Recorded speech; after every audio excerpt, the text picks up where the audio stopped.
Sobat Kairos yang dikasihi Tuhan Yesus Kristus, renungan firman Tuhan bagi kita saat ini tertulis dalam Yehezkiel pasal 37 ayat 23. Beginilah firman Tuhan.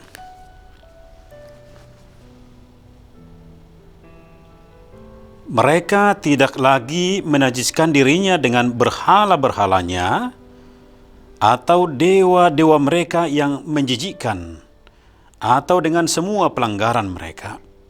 Tetapi aku akan melepaskan mereka dari segala penyelewengan mereka, dengan mana mereka berbuat dosa, dan mentahirkan mereka, sehingga mereka akan menjadi umatku, dan aku akan menjadi Allahnya.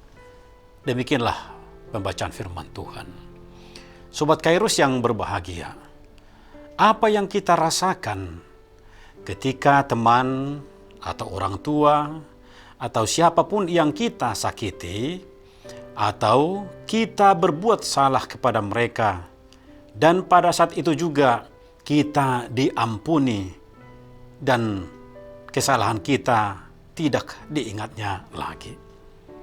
Tentu ada rasa kelegaan, ada ketenangan batin, dan ada rasa kedamaian, dan juga kesempatan untuk melupakan masa lalu yang menyakitkan, serta membuka jalan bagi pemulihan dan hubungan yang lebih baik.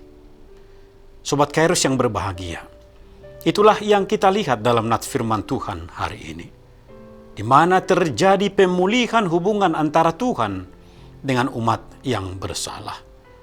Pemulihan hubungan itu datang dari Tuhan itu sendiri, atas inisiatif dari Tuhan. Hal ini Tuhan lakukan karena kecintaannya kepada umatnya yang berdosa. Tuhan tidak lagi mengingat-ingat kesalahan umatnya. Tentu hal ini menjadi sukacita bagi umat Israel, bukan? Sobat Kairos yang berbahagia, tentunya ada konsekuensi dari setiap dosa yang mereka lakukan pada Tuhan. Mereka harus menderita dan berada dalam pembuangan Babel selama 70 tahun lamanya. 70 tahun bukanlah waktu yang singkat. Mungkin di tahun-tahun pertama masih ada harapan, ada kerinduan untuk bebas dari pembuangan. Tetapi kalau sampai ke 70 tahun lamanya, kemungkinan harapan itu telah pupus. Saking lamanya, saudara-saudara, di saat tidak ada lagi pengharapan, dan di saat itulah Tuhan bertindak melalui hambanya Yehezkiel. Tuhan memberitakan kabar sukacita bagi umatnya. Tuhan tidak lagi mengingat dosa mereka.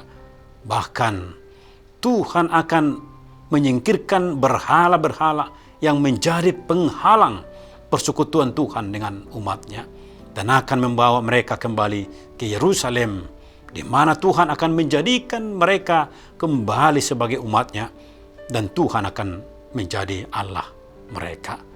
Tuhan selalu datang di saat yang tepat. Sobat Kairos yang dikasihi Tuhan, saat ini kita sudah memasuki minggu-minggu Prapaskah, di mana kita mengingat pengorbanan Tuhan Yesus Kristus kepada umat yang berdosa. Pengorbanan itu mengingatkan kita akan cinta kasih Allah kepada kita di dalam diri Yesus Kristus.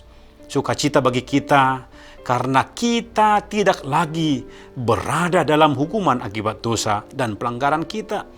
Keselamatan sudah menjadi milik kita.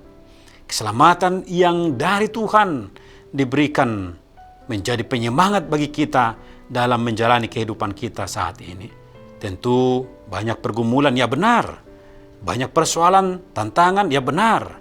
Tetapi sebagai orang yang telah diselamatkan, tentunya harus berbeda dalam menyikapi persoalan, pergumulan dalam hidup kita. Ada jaminan dalam kehidupan kita, karena Tuhan berkata hari ini, mereka akan menjadi umatku, dan aku menjadi Allah mereka. Demikianlah firman Tuhan hari ini. Selamat beraktivitas. Tuhan Yesus memberkati. Shalom.